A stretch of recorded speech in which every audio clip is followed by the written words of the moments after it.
Another day, another episode. Episode 7 of Dan Mathews and the Animals. Of course, if you're watching us on YouTube, you can see I got it right there, right there. I am not the animal. He is the animal. He is Matt Maltepes. Of course, you can find him at TCK underscore experience with he and the college kids as we are getting you ready for another week of college football. Today's games we have got for you in this episode. We have got K-State at Missouri. We've got another group of Tigers, LSU. The first time we talked about them on here, it did not go well for LSU. They are hoping that is not going to be the case this time around in Stark Vegas, taking on Mississippi State. And then we get a Saturday night between Tennessee and Florida. You know, Matt, we used to have Saturday nights with Tennessee and Florida. That used to be the game on the SEC slate every single year. Tennessee now on the upslope, and Florida trying to get on the upslope a little bit, but still, this is a game that I'm sure a lot of people are going to see a certain way, and we will break that down a little bit later on in the show. So let's get right to it. I want to talk about this K-State and Missouri game. Opened at least when I had my notes written out at 5. And Missouri on the money line, a little interesting. I'm going to let you go, but I'm going to share my thoughts on that. The over-under is 48 in this one. How are you feeling about this one on Saturday? So this game actually opened -6. It's down to now 3.5. You can catch some 3.5s out there. Total open 46. Now up to 48, where we saw some money come in, and now it's laying around 47.5. You might be able to catch a 48 still. Uh, Kansas State started the season off 2-0 against the spread. Meanwhile, Missouri started the season off 0-2 against the spread. We saw Missouri team struggle last week against Middle Tennessee. They actually almost lost. Middle Tennessee had a shot to score with 2 minutes, 40 seconds left, but they couldn't win on that one, pull it out on that last drive. The Missouri Tigers, they barely squeaked out that win, and it was at home as a 21-point favorite. It's not a good look for the Tigers team. I mean, we look at now Kansas State, they put up 42 and 45 in their first two games. So a little difference in the way these teams look the first two games. Middle Tennessee put up 20 points on the Missouri team. They're ranked 110th in yards per play last season. Kansas State's offense is a lot better than Middle Tennessee's. I expect to see Kansas State continue to put up some points. To me, I downgraded Missouri on both sides of the ball in my rankings while upgrading Kansas State in my power rankings. We saw Kansas State destroy his team last year, 40-12. Missouri, I'm not sure they're going to get their revenge this year. I lean over here, 47.5. I didn't touch it, but if this number does get to -3 for Kansas State, I'm going to be putting my money on Kansas State, -3. All right. Yeah, there you go. I mean, you talked about Mizzou last week. I know that Eli Drinkwitz, the head coach at Mizzou, talking about the lack of creativity on offense, which I responded to a buddy of mine who covers the team when I saw that and was like, isn't that who you are? So obviously, Missouri offensively not getting going the way that they would hope right now. K-State, of course, the defending Big 12 champions. A lot of people wondering if K-State could be the team that gets in the way of Texas running the table this year. So this is going to be a test for them to go on the road and take on Mizzou in Como for this one. As you mentioned, I'm seeing the same on the shop that I'm looking at right now, 3.5 for Kansas State. And Mizzou is, at last checked when I sent the notes to you, they were plus 170 on the money line. Now they're plus 155. That kind of, I guess, does show you, it just kind of explain to the audience. I mean, what is that showing us right now? Is that sharp money going on Kansas State? Well, that number they took 4 probably right on the game. But that number went to 3.5 now. So obviously, when it goes to 3.5, if that number moves, you're going to see now the money line move as well. But the key number you want to look for, especially in football, is that number 3 is the magical key number. You'll see people take 3.5, and then people bet the other side of 2.5 because of how many games land on that key number 3. So that's the number you want to watch out for. Yeah, as you mentioned too, the over-under in this one is 47 and a hook. So Kansas State, Mizzou. I mean, we'll look and see if that number falls down to 3. And if it does, you know where my guy Matt Maltepes is going to go. How about LSU on the road? Their first true test since losing to Florida State a couple of weeks ago. put up some serious points last week against Grambling. And I understand some people are going to say, come on, Dan, it's Grambling, but still 72 points. That's not necessarily something that no matter the opponent you look at and say, yeah, that's not that impressive. I mean, it was pretty impressive. And also, too, Garrett Nussmeier getting some playing time last week in that blowout win. But now they go on the road, their first SEC test of the season. It could kind of be a little bit of deja vu for Brian Kelly and this LSU team if they're able to start off SEC play strong and get a win, and then find themselves when they get to the Ole Miss part of the schedule, the Alabama part of the schedule, of people talking about them again, an opportunity to be able to win that SEC West. So yeah, looking at this LSU game, LSU opened -9, moved to 9.5. You might be able to still find some 9s. You might even be able to find a 10 out there somewhere. Total open 53 is now up to 54.5. A couple of 55s out there.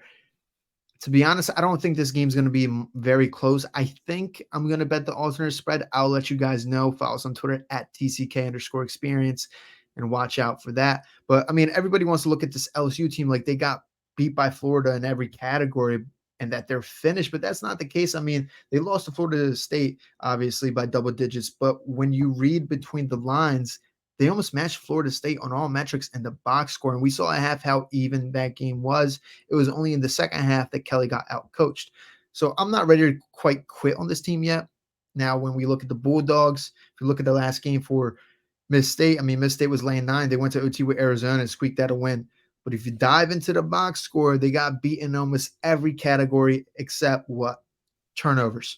Mid-State lost a first down battle, 23 first downs to 16. Arizona had about 130 more yards than Miss-State. Arizona more than double the amount of passing yards as Miss-State had. They had the same amount of yards per rush. The Wildcats beat the Bulldogs in time of possession as well by about 5 minutes. The only difference, like I said before, was the turnovers. 4 interceptions thrown by Jacob DeLaura. He had turnover problems last year, throwing 13. But look at LSU. Jaden Daniels is a totally different story. He only had 3 last year. He's a Heisman-worthy candidate, Heisman potential. So it's a totally different animal, LSU. Yeah, so anytime you win the turnover battle by 4 turnovers and you barely win the game in OT, it's a spelling sign of trouble. Now let's compare the teams and how they look and the lookout for this season, right? We'll look at Arizona Wildcats. They're 1,001. They had a CFB championship, right? LSU Tigers, 35-1.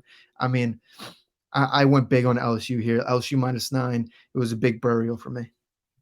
Yeah, I mean, I think a lot of people believing this could be a bounce back game. And, also, too, the other thing with Mississippi State this year, a little bit more of an emphasis on the defensive side of the ball. Not really a surprise, seeing as their head coach is Zach Arnett, who, of course, was the DC under Mike Leach before taking over as head coach there in Stark Vegas. But also, too, the run game has been something that Mississippi State has really leaned upon. So if LSU can get some serious points up on the board early in this game, which at times has not necessarily been an LSU staple, usually is kind of a, slow burn with them, kind of a slow boil with them, where they are able in the second half to be able to put up some serious points as they did last week against Grambling. We'll see if they are able to try to put Mississippi State in a situation where they do need to be able to try to air the ball out. If they do, they've got a very capable quarterback in Will Rogers as well. So you're taking LSU at the -9. Still seeing it in some spots, 9.5. But LSU, I mean, a huge favorite in this one. The money line for this one, just to break it down for some people out there as we record this on a Thursday, -350 on the money line. So not a good play if you're trying for that for LSU. If you're thinking that Mississippi State could be upset-minded in this one, the money line is probably telling you the odds are very high on that because they're plus 280 in that regard. Over-under for this one, 54 and a hook. All right, let's get to the game that is going to be happening a little bit later on in the night. That is Tennessee and Florida. This one going to be down in the Swamp, as Florida, again, trying to get that win to try to get their season back on track after losing a couple of weeks ago to Utah, a game that we talked about here, both as the halftime line, but also, too, just the overall game line as well, as Utah able to cover in that regard. But for this one, at least last check, Vols -7. Over under is 59 for this one. How do you see this one playing out? Yeah, last year these teams versed and it was a shootout, but I don't really see that this year. I mean, Florida lost Anthony Richardson. Their offense is not nearly what it was. I mean, we saw that difference when they versed Utah. Last year they versed Utah. They were able to, put up some points. They won 29-26. This year they lost to Utah and only put up 11 points. So there's a huge difference. The difference in the defense is the new coordinator, Armstrong. I think he's a better DC. So upgrade at least at the coaching aspect. Uh, but I mean, look at the offense, right? Go back to it. They're nowhere close to where they were. They have 4 transfers on the O line, 1 returning starter on the O line from last year. And look at Tennessee. I mean, this is a defense that forced 22 turnovers last year. They have a really solid defensive front. And even though Tennessee lost some key pieces on offense as well, so they lost 4 offensive players, all at key positions: QB, offensive tackle, top 2 receivers. So we saw Tennessee struggle last week at home against Austin Peay. They only scored 30 points as a 48-point favorite. So I like the under this one, under the key number of 59. That's what I bet. Yeah, I mean, as you mentioned with Austin Armstrong, and also too, I mean, you just feel like Florida feels like that is their best opportunity, is to try to make this as ugly as possible to be able to give themselves a chance in this one. As the line now, as we record right now, is down to -6 for Tennessee. So the money may be a little bit more starting to come in on Florida for this one. Florida +200 on the money line for this one. Even the over under you mentioned as well.